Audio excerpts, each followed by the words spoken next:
काँग्रेसनी त्यांच्या नेत्याला शक्ती दिली, आमच्या पक्षाने माझी शक्ती कमी केली। या जिल्ह्यामध्ये गडबाजीला पोषक वातावरण निर्माण होईल हे आमच्या पक्षाच्या धोरणात दिसलं आणि त्यातून मग 10 नगरपालिकेमध्ये आता आम्ही झटका हा अनुभवला आहे।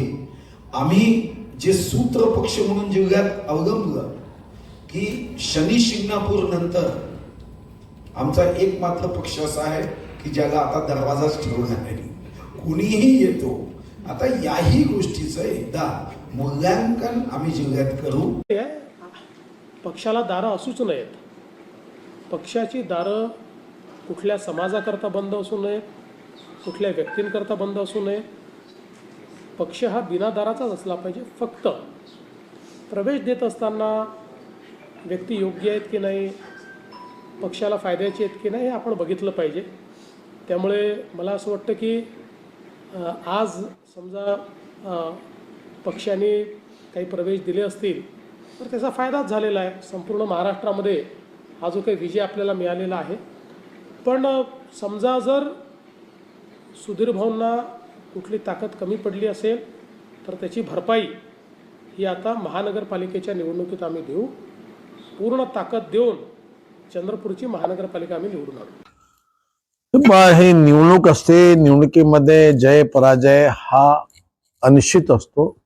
प्रयत्न आम्ही सगळे केले पाहिजे, आम्ही करतो, अन्य पक्षाचे लोक प्रयत्न करतात, उमेदवार उभे करतात। कधी कधी उमेदवार असेल किंवा आमचे प्रचार यंत्रणा असेल, नियोजन असेल, यामध्ये फरक पडतो। 17 मध्ये नक्कीच आम्ही चांगलं यश प्राप्त केलेलं होतं जिल्ह्यामध्ये। यावर्षी यश आलेलं नाहीये, आम्ही मान्य करतो। मतदारांचा आभार मानलं पाहिजे आम्ही, आणि त्यांचा दिलेला कौल आम्ही मान्य केला पाहिजे। हे खरं आहे की सध्याच्या निवडणुकीमध्ये आणि जे स्थानिक स्वराज्य संस्थेने आम्हाला यश आलं होतं त्या तुलनेत फार कमी यश आलेलं आहे। आम्ही अपेक्षित ठरलेलो आहोत विजयामध्ये, हे खरं आहे। कल ठेवायची गरज नाहीये, एकदा सिंबॉल आलं सगळे लोक कामं करतात, काही गरज नाहीये।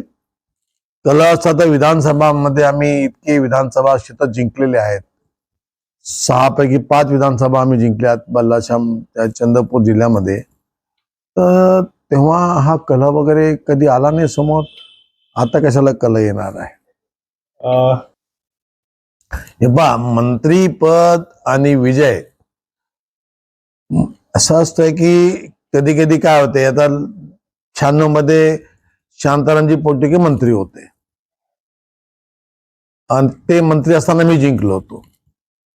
आता 19 मध्ये मी मंत्री होतो तेव्हा काँग्रेस जिंकली होती।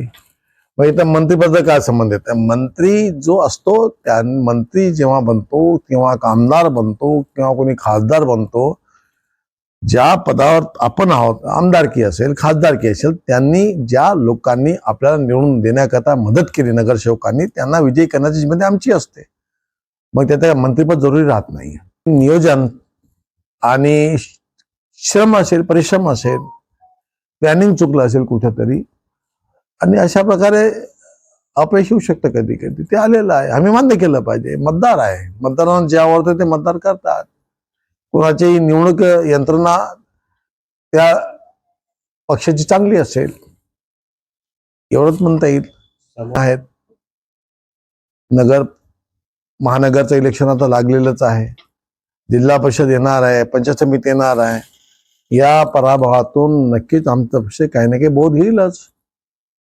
जिल्ह्यातील घेतील, विदर्भातील नेते घेतील, महाराष्ट्रातील लोक घेतील, काय त्यांच्याकडून इथून काय यंत्रणेमध्ये काही बदल करण्याचा, काही कुठं चुकलेलं आहे, पदाधिकाऱ्यांमध्ये काही काम करण्याची पद्धती चांगली नाही का, आपण निवडलेले पदाधिकारी योग्य आहेत की नाही, हे विचार करतील पक्ष, विचार करेल ना। आम्ही 2025 मध्ये 24 मध्ये लोकसभेत अपयश आलं आम्हाला महाराष्ट्रभर। ताबडतोब आमची यंत्रणा एकदम जागृत झाली, केंद्रापासून राज्यापर्यंत आम्ही इतक्या पद्धतशीरपणे विधानसभेला आम्ही समोर गेलो की विधानसभेत आम्हाला 130-32 आमदार जिंकले आमचे, की ज्या ठिकाणी फक्त 9 खासदार जिंकले होते त्या ठिकाणी 132-33 खासदार आमदार जिंकणं, एकदम 6 महिन्यामध्ये आमची नियोजन बदललं। काम कधी पद्धती बदलली, एक बोध घेतला आणि आम्ही मोठ्या श्वात केलं, सत्तेमध्ये गेलो. महाराष्ट्रामध्ये सर्वात मोठा पक्ष म्हणूनच नाही तर मुख्यमंत्रीपर्यंत आम्ही बनलो. आमचा पक्ष बसला आहे. म्हणजे नक्कीच या पराभवातून आम्ही बोध घेऊ. याकरता आमचे आमदार 5 आहेत, कमी नाहीत, हे आम्हाला माहीत आहे. त्यामध्ये मंत्रिपद असावं नसावं हा वेगळा विषय आहे, पण आमदार तर आहे ना. आम्ही लोक आमचे आमदार आहेत. आम्ही पद्धतशीरपणे जिंकण्याचा प्रयत्न करू त्या ठिकाणी. आम्ही जिद्दीनं काम करणारी मंडळी आम्ही लोक आहोत. हा काँग्रेसचा गड कधी होता ना, त्याला आम्ही उद्ध्वस्त केलेले आम्हीच मंडळी आहोत. आमचे आमदारच आहेत, आमचे पदाधिकारीच आहेत. एका निवडणुकीमध्ये आम्हाला अपयशाला हे मान्य करतानाच आम्ही निराश हताश नाही. आम्ही जिंकण्याकरता समोर जाणार आहोत, पुन्हा जाऊ, जिंकू. थँक्यू.